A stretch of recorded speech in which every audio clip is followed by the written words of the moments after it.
Bom dia, pessoal, tudo bem? Então, estamos aqui para mais uma das nossas aulas da F8, né? Tô com muita saudade de todos vocês, fiquei bem feliz, né, com os trabalhos que foram enviados, né? Ainda não consegui assistir a todas, né, as aulas ali que vocês prepararam. Vi que alguns fizeram no formato de vídeo, outros mandaram o PowerPoint mesmo ali, incluído, né, o seu áudio ou o seu vídeo. Muito legal, certo? Na nossa aula passada, né, eu mandei para vocês ontem, né, um material sobre as revoluções inglesas do século XVII. Lembra daquele vídeo que a gente assistiu com aquela cena do filme Morte ao Rei, que mostrava a execução, né, do rei da Inglaterra? Pois bem, era lá daquele período. E aí eu pedi para vocês fazerem uma linha do tempo, né, e algumas outras atividades. Então, hoje o assunto da nossa aula é o tema 4 do livro de vocês, que se chama A Inglaterra na Liderança da Economia Europeia. Então eu peço para todo mundo, para vocês abrirem o livro de vocês lá na página 34, né? Todo mundo com o livro aberto na página 34, que a gente tem este capítulo, né? Assim, gente, hoje em dia, né, a Inglaterra, ela é, né, quando a gente fala, a Inglaterra ela faz parte, né, do chamado Reino Unido, né? O Reino Unido, ele é apenas a 7ª maior economia do mundo, né? Como assim apenas, né? Isso quer dizer bastante coisa, ou seja, eles são muito poderosos economicamente, mas durante muito tempo a Inglaterra foi a principal potência econômica do mundo, né? Então isso começou lá na metade do século XVII, anos de 1600 e pouquinho, e foi pelo menos até a Primeira Guerra Mundial, já em 1914, com a Inglaterra sendo uma principal potência econômica mundial, né? A Inglaterra ela vai acumular muita riqueza, ela vai acumular algo que a gente diz que é muito capital. Já ouviram essa expressão capital quando a gente fala, né, de dinheiro ou de posses, de bens? Pois é, né?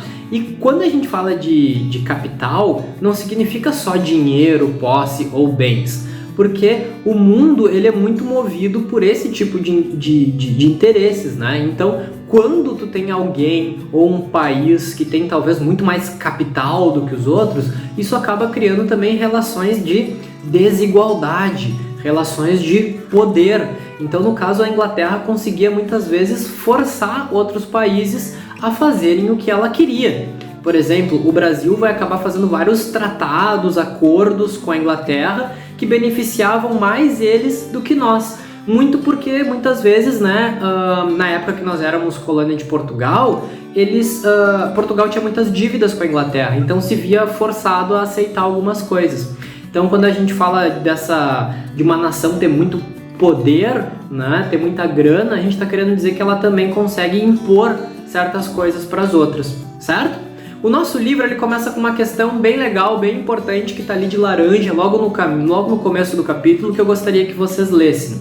Ele diz: que razões explicam a supremacia inglesa na Europa a partir de meados, né, metade do século XVII?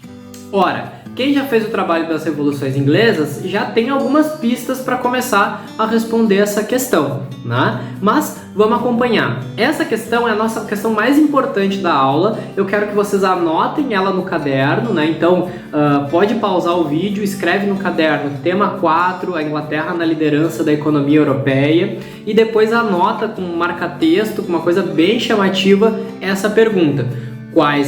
Que razões explicam a supremacia inglesa na Europa a partir de meados do século XVII, que são os anos de 1600 e pouquinho, certo? No fim da aula vocês vão ter que responder essa pergunta no caderno com o que a gente vai ver hoje, certo? Então vocês podem acompanhar também pelo livro de vocês, que tudo que eu vou falar tá aqui, certo?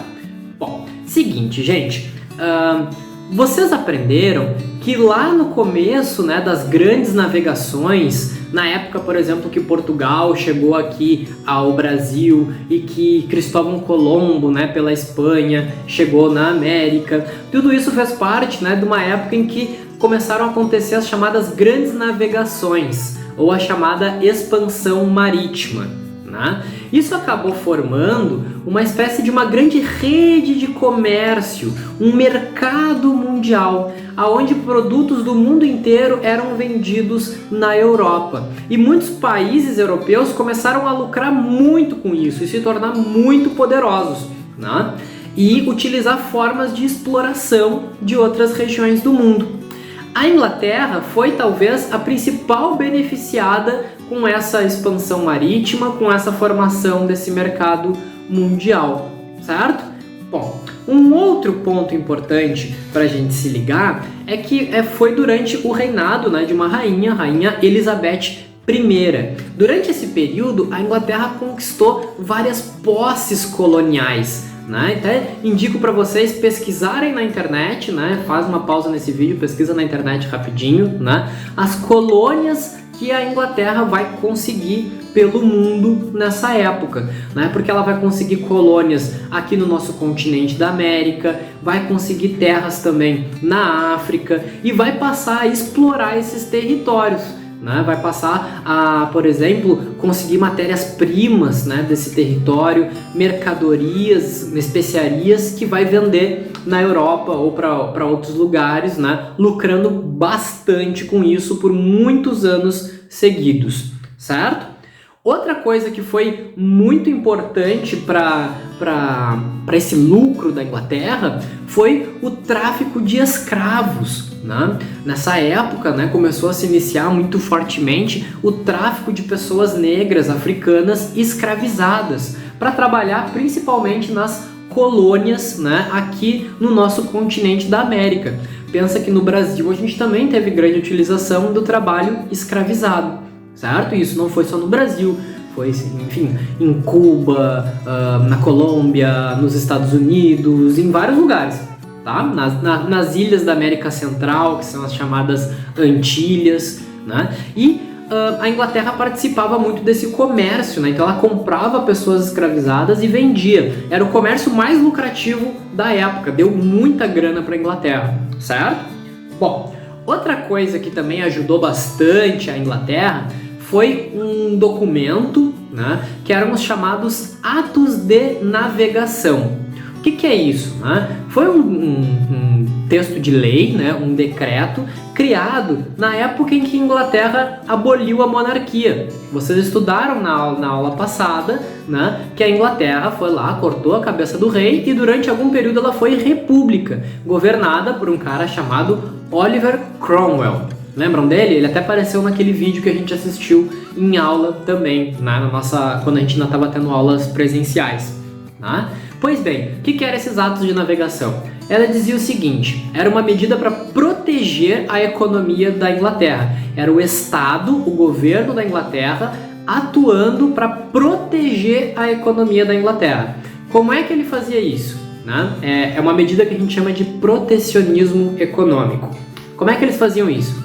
A lei era muito simples, dizia assim, ó: toda mercadoria que sair da Inglaterra só pode sair, né, através de navios ingleses.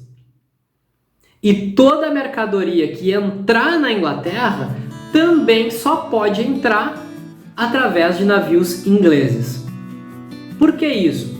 Porque assim o governo da Inglaterra garantia que toda vez que eles estivessem vendendo mercadorias para outros lugares e toda vez que eles estivessem trazendo mercadorias de outros lugares, isso estaria sendo feito por mercadores ingleses, ou seja, era a grana que ia ficar na Inglaterra. Então eles garantiam que com isso não fugisse dinheiro para outros países e que toda a atividade comercial deles, né, todo o comércio deles, a grana ficasse na Inglaterra, certo?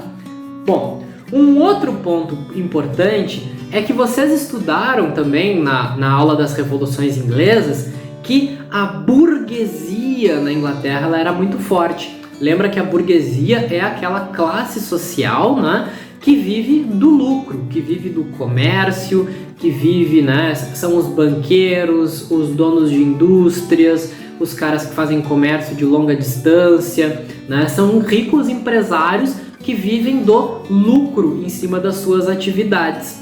Em outros países da Europa, os grupos sociais mais poderosos ainda eram, por exemplo, a igreja e a nobreza, os nobres. Enquanto que na Inglaterra ainda existia a igreja, ainda existia nobres, mas quem tinha muito mais poder era essa burguesia.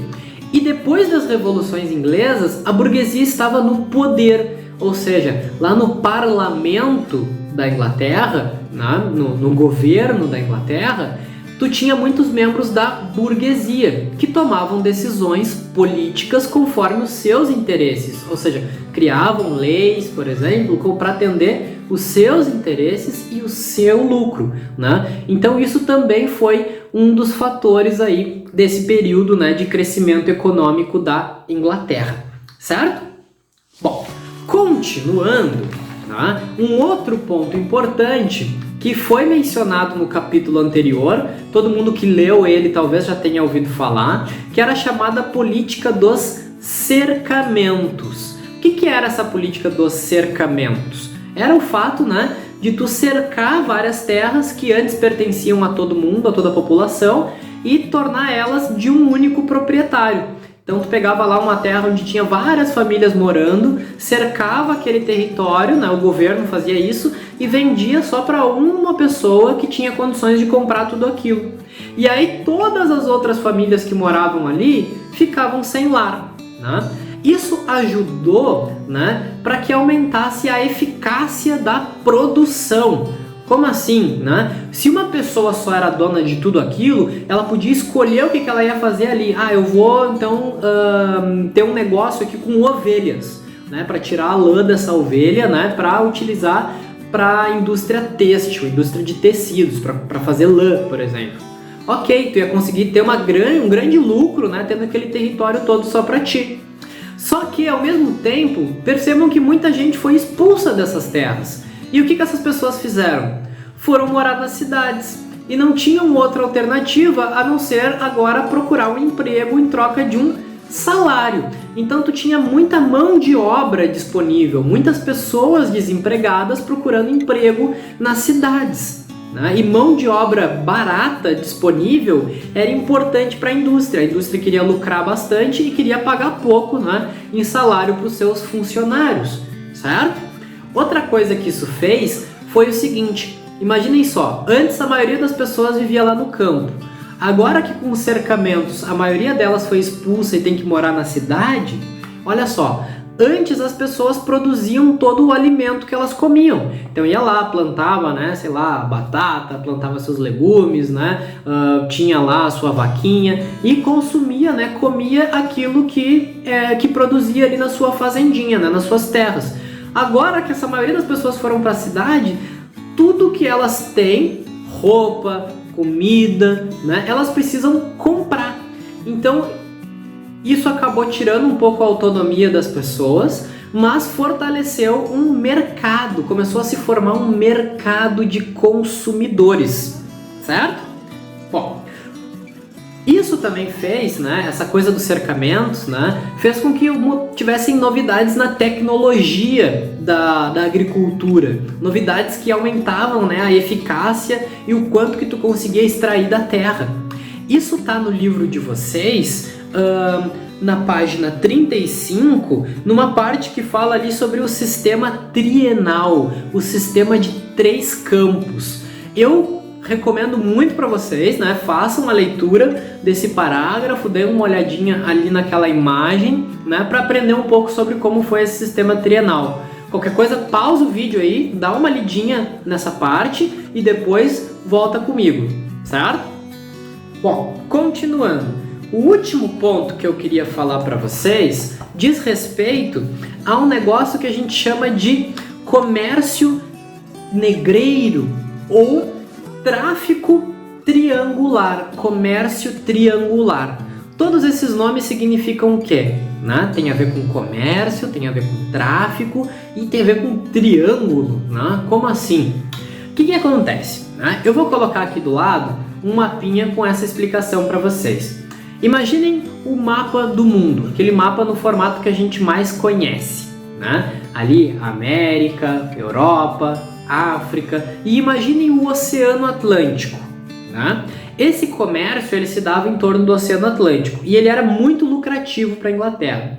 O que a Inglaterra fazia? Né? A Inglaterra tinha produtos que a gente chama de manufaturados, ou seja, produtos que tiveram ali algum trabalho em cima deles. Por exemplo, tecido, roupas, né? Produtos que foram fabricados.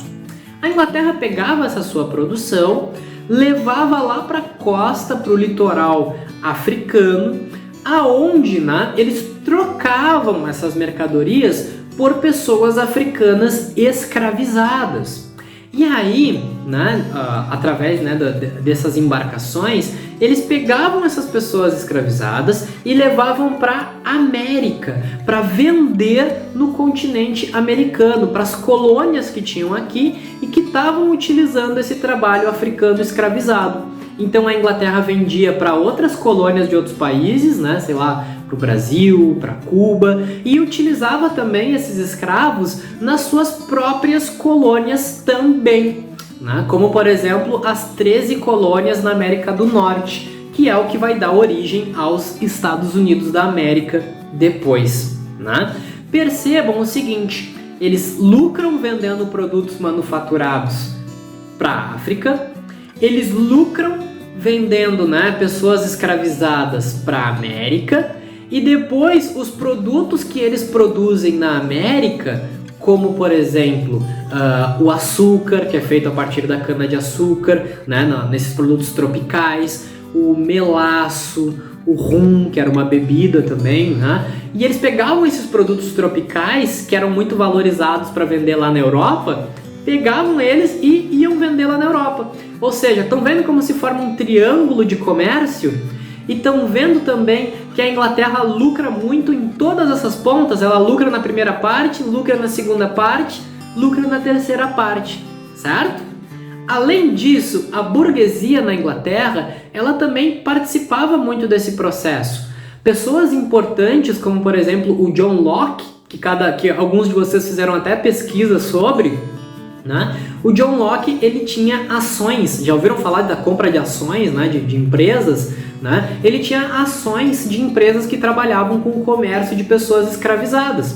Então o próprio John Locke, que tinha ideias muito à frente do seu tempo, também foi um cara que lucrou muito e tirou muito do seu bem-estar, né, a partir do tráfico de pessoas escravizadas, que era uma coisa, né, completamente desumana, certo? Para vocês entenderem bem um pouquinho disso, certo, gente? Hoje o que eu tinha para falar para vocês era isso, né? Eu tenho uma indicação para vocês agora, né? Terminando essa videoaula, eu vou colocar no link aqui na descrição desse vídeo, e vocês também têm no livro de vocês, na página 37, uma indicação ali, ó, que é o banco de dados do tráfico transatlântico de escravos. Existe um site, né, que fez um grande trabalho de pesquisa com vários historiadores envolvidos, onde eles juntaram vários dados, estatísticas, fizeram mapas, tem um material super legal sobre como foi essa história do mercado, né, de pessoas escravizadas pelo mundo. Então, terminada essa nossa aula, acessa o site e gasta uns 10 minutinhos lá, pelo menos, né, olhando o que tem lá, né? Não vou dar nenhuma atividade para vocês, não tem que escrever nada sobre, né? Não precisa fazer nada. O que precisa fazer é gastar 10 minutinhos lá olhando esse site, que é o slavevoyage.org. Tem em português, né? Ele tem traduzidinho. Gasta um tempo ali olhando essas coisas que vai ser bem legal, certo, gente? Nessa nossa aula, então, é isso, certo? Acompanhem ali as atividades que estão para vocês no nosso plano de aula, certo? Beijão e a gente se vê na próxima aula. Tô com saudades.